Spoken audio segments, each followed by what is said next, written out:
Hello, good morning, welcome. It is Wednesday, November the 26th, and today is Budget Day.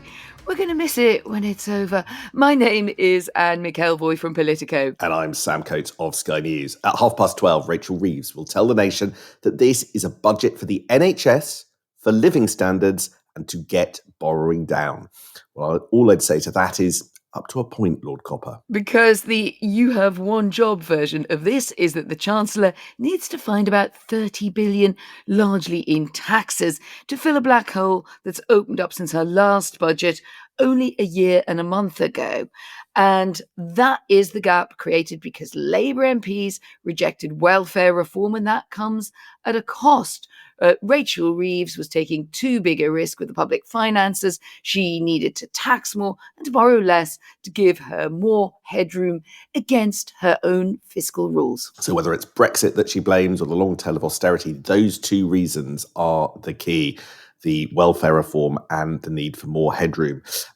So the question really, though, Anne, is politically, can she perform the ultimate conjuring trick this lunchtime and get the audience sitting around her in the Commons chamber and the rest of the nation to focus on the giveaways while surreptitiously dipping into their pockets on a series of over a dozen stealth tax raids and more obscure revenue raisers? Budgets are also spectacles, aren't they, Sam? It's one of the reasons why we in the political journalism trade enjoy Budget Day so much, if enjoy is the right word. And we've had the pre-briefings galore. We've heard the pre-objections too. So what we thought we would do on the podcast today was have a bit of a crack at explaining the thinking behind the budget from the government's point of view, and also to bear in mind that we will be having a debrief episode, a special one, dropping into your feeds by about 6:30 p.m. So do tune in for that. And Sam, do you think we will be counting fresh rabbits bobbing out of hats by then? I'm not sure that there's going to be any dramatic piece of good news. There are some areas in which I can't quite make the sums add up. So there are definitely things I don't know. But the joke is that this budget has been the most trailed in history. But I have to say, Anne, and again, this is a bit in their defense, there is method in the madness. Now, there are bits of it, like the public U-turn on whether or not there's going to be an income tax rise, that haven't really played out as anybody would have wanted.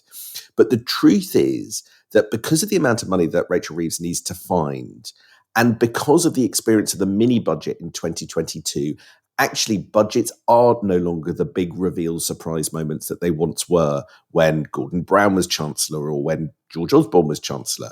The markets hated how Liz Truss and Kwasi Kwarteng dropped things from the sky that they weren't expecting.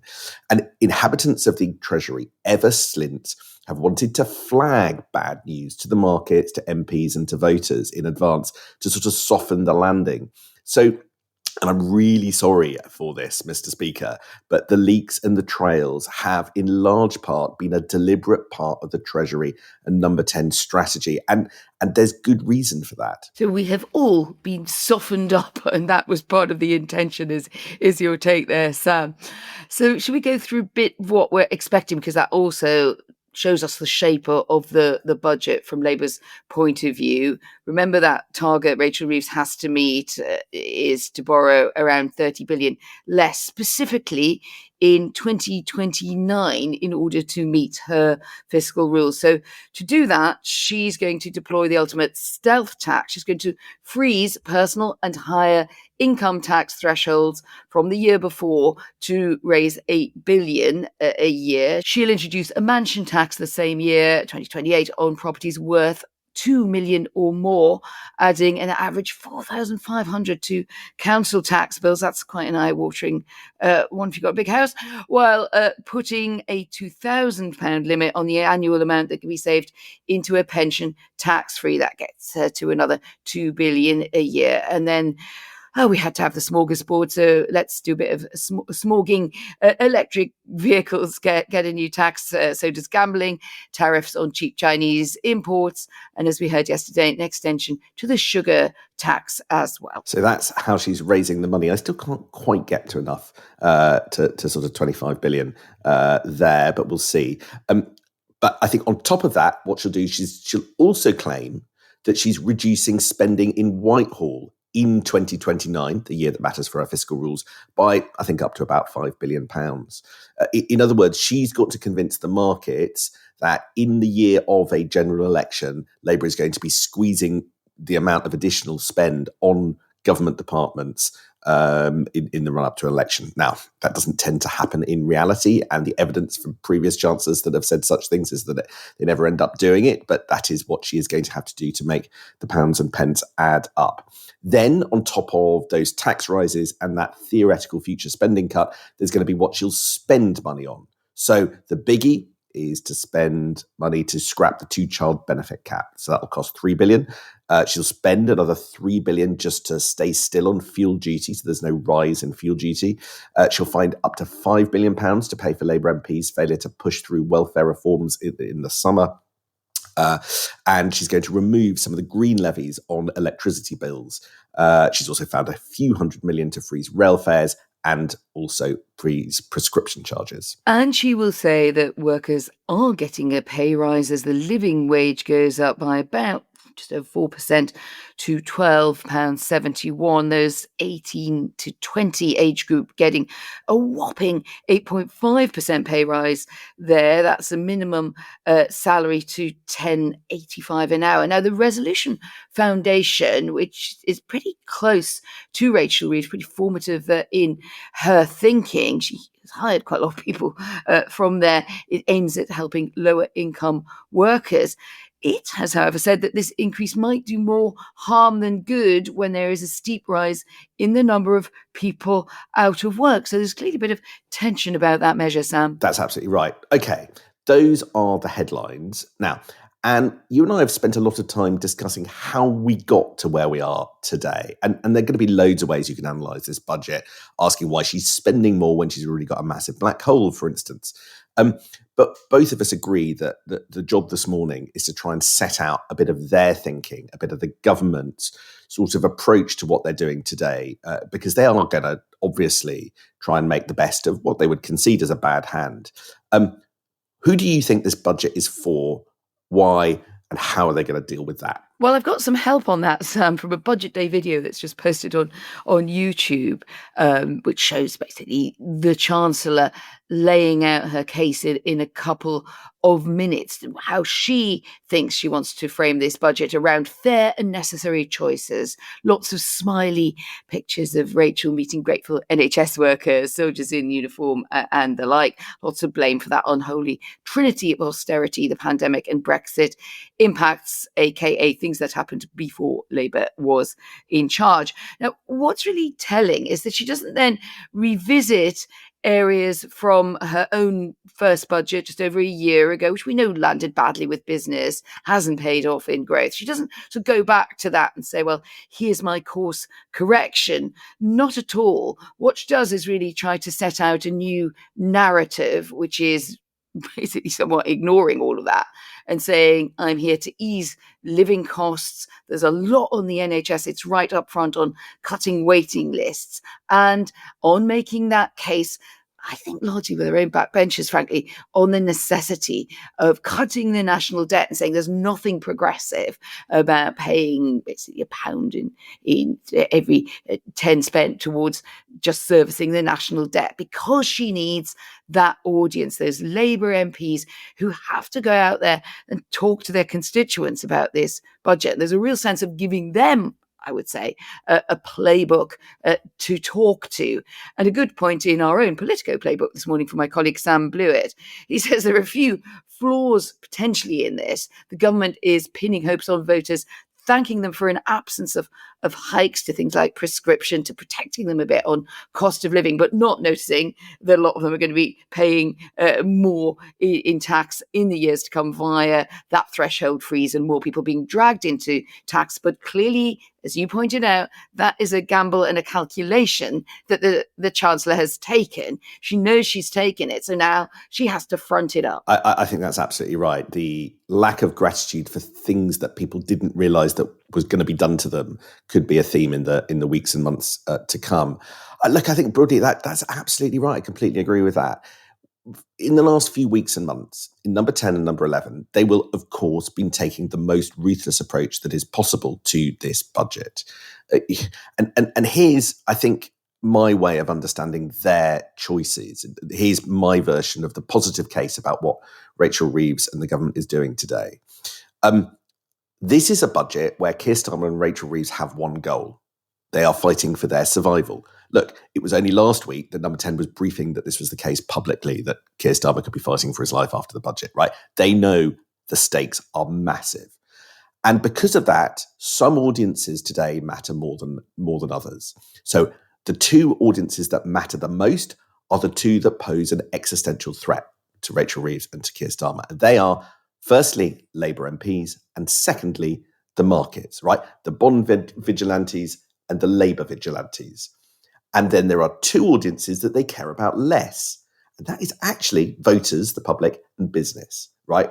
So that is because Labour MPs and the markets both have the potential to entirely pull the rug from under this government.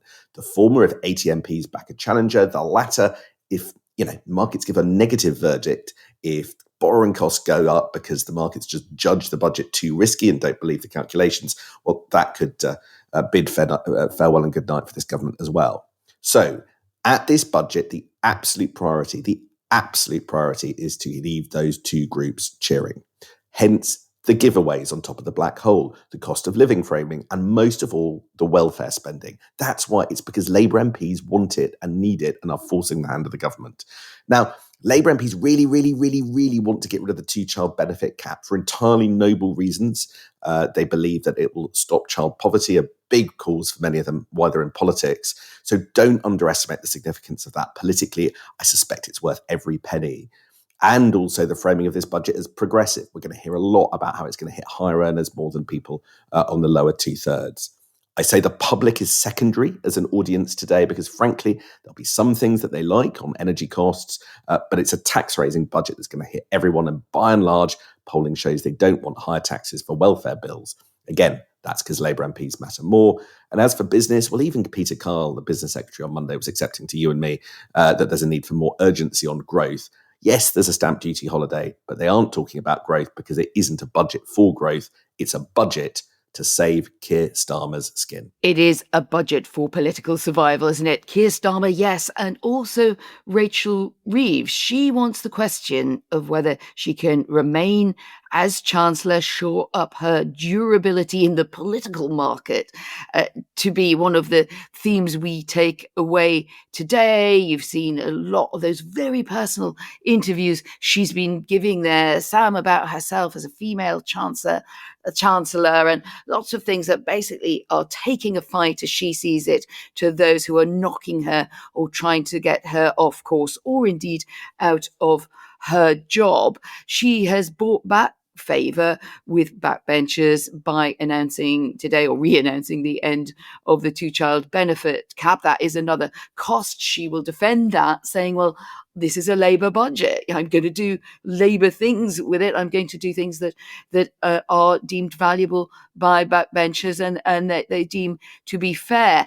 Now, this demographic curve, as you've mentioned, is really important here. It's a very old Ed Balls, Gordon Brown move for those of us who've covered a lot of those budgets when Rachel Reeves was learning her trade, as you take the distribution curve of income and you make sure that the negative stuff hits only a certain part of it, so that you can then say, oh, it's only those with the broadest shoulders who are going to suffer in this budget. And it works out, I think we both agree on this, don't we, about 2/3 of that curve of income in the working population is protected, and the others not so much.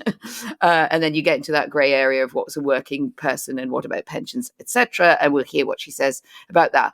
The counter case is, it sounds a bit like Labour supports aspiration, and then as soon as you've aspired and earned that bit more and over about 50k, well, I'm afraid you're on the block for some part of those tax hikes, and your shoulders are deemed to be broad, which doesn't mean to say that you won't leave with a shoulder ache. Yeah, and nobody in Downing Street, I think, denies that there have to be trade-offs and that they're applying Labour values, they would say, into who has to shoulder more pain than others. But there is sort of brutal political calculation that they've had to make all over the place. Take the biggest sort of choice in this budget, and that's around not doing an income tax raise and instead relying on lots of other things. If you look at that calculation, I think we can explain that. If you look at freezing thresholds, Rachel Reeves is, by her own admission, also breaking the Labour manifesto. But the calculation inside the Treasury is that the political pain of doing that is far less than a straight income tax rise, and being the first chancellor to do that since 1975. And if you look at the YouGov research that we went through last week out of the budget, the basic measures that we outlined earlier in this podcast are on the more popular end or the less unpopular end. So 82% say it's right to increase gambling taxes. 60% say it's right to increase mansion taxes on the most expensive properties. Meanwhile, if they'd gone to raise the basic rate, that only had the backing of 20%. So I think that explains famously why she's not doing it. So this is a tax-raising budget guided, yes, by Labour values that you mentioned, but also bluntly by polling. Again, it's a save Starmer's skin budget. It'll be interesting maybe once we start to look at what this means in pounds, shillings and pence, as it was. The FT's preliminary calculations reckoning that workers earning around 50,000 per annum, so that's a lot of public sector workers as well as private sector, are going to be paying an extra 1.5 percentage points of their income in tax and national insurance due to that threshold freeze, that way of going about it to avoid the headline that income tax has been raised. It's just been dragged upwards, but it feels pretty much the same if you're at the sharp end of it. Those on far higher earnings get a smaller increase in their share of income going on tax according to that calculation. Let's see how it works out. But there is a reason for that, which goes back to our distribution curve, that at the top end, you've got any fewer people. They're already paying quite a lot of their income in taxation. And there's a bit in the middle, the medium fat goose whose feathers can be plucked. But the trouble is there are quite a lot of these geese. So to the old line about having to pluck the feathers with the minimum amount of hissing, this way you do get quite a lot of hissing. So I think we're going to see quite a strong reaction there. And the argument just has to be back to the curve and back to the people who Rachel Reeves, Keir Starmer as well, will have to go out and defend it, who they would say are being protected. And they will say this is a Labour job exactly to look after those voters. And ultimately, there isn't going to be a verdict by voters imminently, or certainly not one that existentially necessarily matters to Keir Starmer and Rachel Reeves. So if it is a budget primarily for Labour MPs and for the markets and less so for voters and business, I just want to highlight three things that I think are the pitfalls that I'm potentially looking for today. First of all, just going through all of the above, as I said before, I couldn't quite make the sums add up. So there's something I'm not quite getting, whether it's more taxes that we haven't noticed or more spending cut surprises. And we won't know that until the documentation accompanying the budget. So there's a bit of an unknown.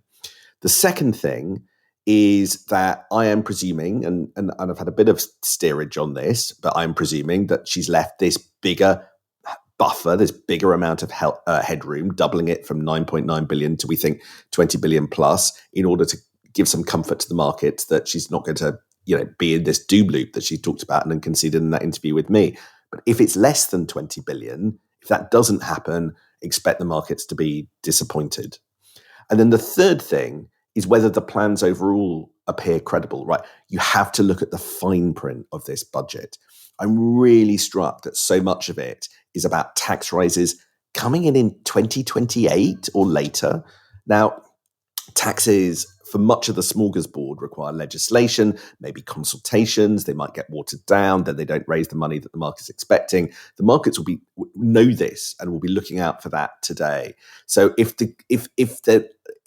all of the tax that is going to be raised isn't for a few years, when quite a lot of people think that this government won't be here anyway, and is subject to consultations that could mean that it raises less than the government claims today, well, at that point, the markets potentially just don't believe that Rachel Reeves is going to hit her targets, fiscal targets, her borrowing rules, and then there could be a negative budget. So those are my three big unknowns.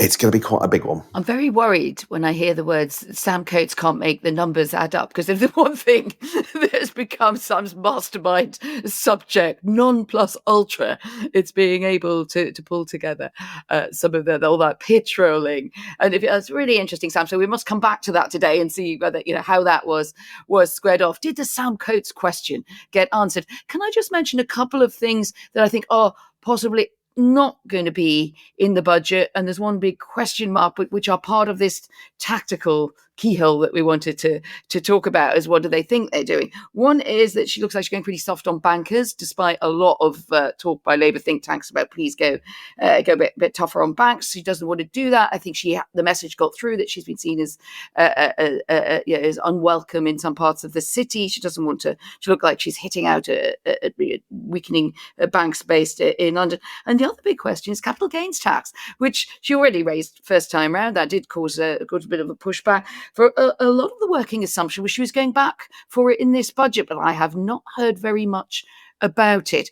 Is that going to be, again, another kind of tactical, quiet shift to say there are some areas of wealth and wealth creation we're going to protect here? We're just not going to talk about it very much because it's a Labour budget. Questions for another time, but we won't get a hearing if we bust any more over our limit. That means we're having to park big subjects like Russia and that extraordinary leaked phone call involving Steve Witkoff, which we will hear more about from Anne tomorrow, and everything else. But tune in or look at your feeds after about 6:30 this evening for our first debrief episode on the budget to find out what it said and how it's going down. We will see you later today. See you then, Anne. See you then, Sam.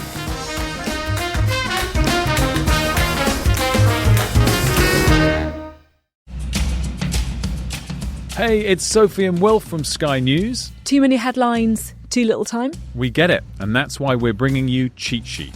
10 minutes every weekday morning. All the big stories from politics to pop culture, minus the noise. No doom scrolling, no spin, just the stories that matter from two people who live and breathe the news. Cheat Sheet with Ridge and Frost from Sky News. Follow Cheat Sheet wherever you get your podcasts.